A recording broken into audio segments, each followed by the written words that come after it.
Nabanggit niyo po itong si Mike Defensor ng basically ang kanilang naratibo ay pinopolitikan niyo lang siya. Incidentally, 'di ba inimbestigahan niyo rin siya kaugnay dito sa or sinisilip niyo itong alegasyon na binitawan ng mga so-called 18 Marines. Tama? Opo. Tama po. Okay. Ano po bang status nun? May nakita na po ba kayong credible evidence to back the allegations by those so-called 18 Marines?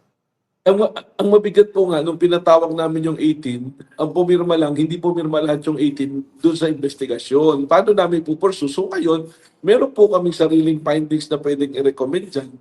At tapos na po yan, ipapadala namin sa DOJ, and we will also copy furnish the Office of the Ombudsman. Ano po, papadala namin. Kasi yung 18, nung bumalik sila, anim nagpumirma, yung 12 hindi. So, ano po magiging value do? So, ibig sabihin po nito ay hindi din sila sigurado doon sa sinasabi nila. Lalo, it created more questions rather than answers. At yung participation naman po ni Mike Defensor dyan, na-establish na. Nung una, sinasabi niya, wala siyang kinalaman, wala siyang pakialam. Kaya nung pinatawag natin, sasakyan nila yung gamit, sila nag-reserve din po sa Club Pilipino. So, sabihin, there is a concerted effort to do this. Meron kayo talagang gustong puntahan. And ang sa tingin ko po rito talaga, itong mga to is planning to to give credibility to their story and stabilize the government by saying this. Paulit-ulit na po, puro maleta yung naririnig natin eh. Sasabihin, may maleta si ganito. Hindi naman po maituro at masabi kung talagang diniliver nila tatanggap ng tao na yun. I'm not taking away the possibility na meron, pero yung direct testimony po dapat, masabi nila dapat yung ebidensya po, ay tatayo po sa korte at saan mang ahensya na iharap po natin. Okay, so doon sa 18, 6 lang yung lumagda at doon sa kanilang Opo. mga alegasyon. Pero 6 lang. lahat naman po, nag-issue ng statement. Nung Okay. ini-interview, yung question and answer po. Kung ganito, most likely, anong recommendation nyo dito? Well, unang-una, hindi natin ma-validate yung storya nila kasi hindi ma-authenticate yung mga litrato. Meron po kong information nga si Atty. Balikod, merong inilagay dyan na litrato na hindi naman yun ang kumuha at gusto na lang i-attribute to sa kumuha. So, Okay. mahirap po dahil yung credibility at saka yung nung mismo pong mga ebidensya, hindi po kayang patunayan ng talagang malinaw. Okay.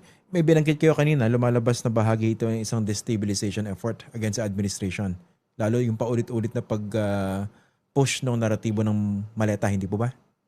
Ganun po yung pwede puntahan eh. Kasi kung wala naman pong linaw yung istorya mo, you will just create a story. I will not be surprised. Bukas bakalwa, may ilalabas na naman sila. Ito, kasama rin. So every time, at ang yung timing po pati eh. Kung maalala niyo yung timing nung nilabas nila eh. So, actually, meron nga po kami information na baka may ilalabas na naman sila. Baka naantala lang dahil may kinakaharap na legal problem ngayon tong si Congressman Mike Defensor. Ano yung nabaritaan yung ilalabas nila muli? May Meron kasunod na pang naman mga naratibo yung 18 nire-recruit na, Marines? nagre-recruit na naman po ng panibagong mga naging security personnel po ni Congressman Saldico. What do you mean may nagre-recruit na naman? What do you mean po? Well, may mga kinakausap po para kunan na naman ng statement, gagawa ng statement, ilalabas na po ganun. Maleta pa rin po yan. It's the same na kwento pa rin po nila. Ano to, palalabasin na dati sila nagtrabaho kay Zaldico? Ganun pa rin po yung narrative. Bagong ano lang, bagong personalities lang, bagong mukha. Okay, matanong ko na rin po. Kasi not too long ago, isa naman sa mga sumulpot dito yung naratibo na malapit na raw mamatay si BBM, nakaratay na raw sa banig ng karamdaman. O, yung iba nga worse, patay na eh. Hindi po ba? Kasama po yan. Yan na po yung sinasabi ko, Sir Christian. And I think there is a conscious effort to destabilize this government. Wala na po eh. Kasi recently nga, AIDS naman yung sinasabi. So, Oo. parang they're putting the president in a position na gusto niya, magsalita siya, patunayan niya na wala, na hindi ganun. Eh, hindi naman po dapat yung ganun eh. Doon sila magaling gumawa ng narrative eh. Tapos pag inimbestigahan mo dahil may ginawa silang mali o illegal, sasabihin pinupolitika. Sa basa ninyo, sino yung nagpapatakbo, nagpapagalaw nitong destabilization effort na binabanggit ninyo? Well, isa lang naman po yung gustong magpresidente na kagad na yun eh. So, yung grupo na yan, hindi sila rin naman po yan. Nagtayo pa ng coalition, hindi po ba yung race, yung mga ganyan. So, same individuals po. So yung mga Duterte. Eh, you said it right. Ito na po yung pupuntahan natin yan. Gustong tanggalin. Puro gustong tanggalin. Isang daya lang, tanggalin ang ulo ng presidente. Pero kami naman po, on our side as NBI, to do our mandate, I put up a task force to investigate this. Lahat po ng mga threat kay presidente, we consider it a serious threat and a threat to our national security. Being the president as the head of our state. Ano po. So recently nga po, can you imagine, Sir Christian, nagla-live si Presidente Bongbong Marcos, nagla-live siya sa isang event, biglang merong nag-comment doon, barilin na yan. So it could be a signal na merong tao na nakaano doon para barilin talaga. So it's very alarming. So very alarming po yan. So kami ngayon, we are monitoring and we're going after that individual para imbestigahan po. Tapos, ang manungkot po nito, pagka inimbestigahan natin, sasabihin, overreacting, pinupolitika, martial law na. Iyak daw, Pero iyak. ang hindi po nila, baka nakalimutan nila, meron isang teacher nung panahon ni Pangulong Duterte, nung dating Pangulong Duterte, nagsilita ng ganyan, hindi pa nga direktong ganyan pagkasalita, hinanting ng PSG, hinuli. Hindi po ba? Kinasukan. Correct. And can you imagine, Sir Christian, I will ask you, you go to United States, halimbawa, may threat kay President Trump, sinabi ng Vice President niya, patayin nyo na yan, ganyan yung presidente na yan, pag ganito. You think ang US Secret Service will not act to arrest the Vice President? Kasi totoo, dito lang po nga sa atin eh. Kami po dito sa NBI, kaya ko po sinasabi lahat to, what I'm trying to do is our mandate. Ano po ba ang mandato ng NBI? We promote law and order. Ang napapansin ko po, nag-iiba na yung standard yata ng behavior eh. Kung ano yung tama, ginagawa ng mali eh. Hindi naman po tayo papayag na gano'n. Kawawa naman po yung mga anak natin. Pagka ganyan na yung magiging standards. Nabanggit niyo po yung pananakot, pagbabanta nitong si Sara Duterte kay President Marcos. Haharap kayo, di ba, sa susunod na impeachment hearing sa April 29, tama po ba? Tama po, sa 29, nasabuhin na po ang NBI to testify and to bring documents po. Okay. Sa akin kasi, that's plain to see for everyone eh. Doon sa mga nakaparood ng video hindi po ba? Pero ano I po ba agree with status you. nun? Ano po ba I status agree sa with inyo you. nun? First of all, Christian, I agree with you. I agree with you kasi yun lang yung sinasabi ko. You do it in other jurisdiction. You do it in Russia. You do it in other country. Yung next in rank sabihin, patayin niyo yung presidente. I heard the assassin para patayin yung presidente. Do you think the law enforcement will not go after that vice president or the next in rank? Hindi po ba? Sa US, hindi lang po sa pelikula nangyayari yan. If you make a threat to the president, that is a serious threat. And especially, ang nananakot pa sa presidente natin, yung next in rank, yung magbibinipisyo pag nawala yung presidente. At may capability. Totoo. Alam nyo, you're asking kung ano yung status. Kung maalala mo, meron dyan yung sinasabi, Oplan Romanov. And if you will look at history, yung Romanov, massacre yan eh. Yan Romanov, yung sa yes, Russia yes. eh. And I will ask you, Christian, pwede ba ako magtanong sa'yo? Pwede po. Sino ba yung mahilig sa ganyang mga salita? Kanino ba Saan? nanggagaling yung mga ganyang Yung salita Romanov? na Romanov, yung Sa mga mga Duterte? I have crossed the bridge of Rubicon and from this point forward, there's no turning back. Kanino ba yan? Ako lang law enforcement ako ngayon. And my hands is telling me kung sino. Di ba?